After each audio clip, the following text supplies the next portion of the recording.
احسن صاحب، آپ نے ابھی اپنے جواب کے آغاز میں کہا تھا کہ صدیوں سے یہ سلسلہ ہے اور معاشرہ نہ جانے کب اس کا عادی ہوا.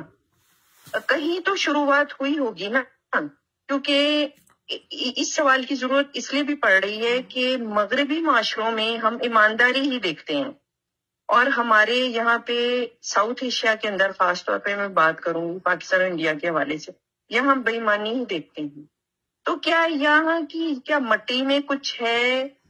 کیا ہمارے آباء و اجداد نے ہمیں چیزیں نہیں سکھائی؟ مطلب کوئی سرا تو ہے نا اس سارے مسئلے کا. ہاں، وہ آپ کے خیال میں کیا ہے؟ آپ پوری دنیا کو دیکھیں نا ابھی تو یہ پاکٹس رہ گئے ہیں.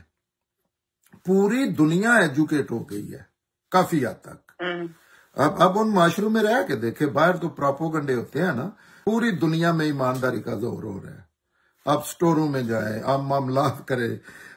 آپ نہیں سمجھتے کہ اس میں جو قانون ہے کسی معاشرے کے اندر، اس قانون میں سکم موجود ہوتے ہیں، اس میں کچھ نقص یا کمیاں ہوتی ہیں جس کی وجہ سے لوگ بے ایمانی کی طرف راغب ہوتے ہیں؟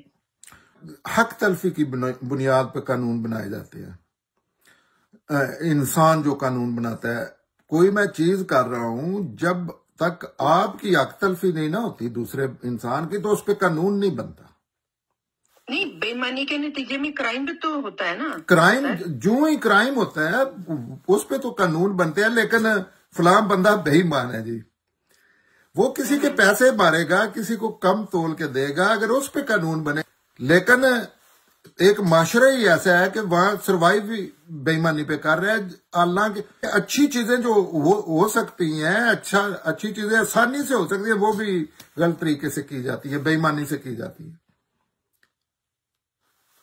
تو اس میں اگر آپ اس پہ نہیں کر سکتے کہ فلاں بندہ بے ایمان ہے، اس پہ پرچہ کاٹو جی تھانے جا کے. بے ایمانی کا ظہور ہوگا، کسی کی حق تلفی ہوگی. قانون بنتے ہی اس بنیاد پہ ہیں.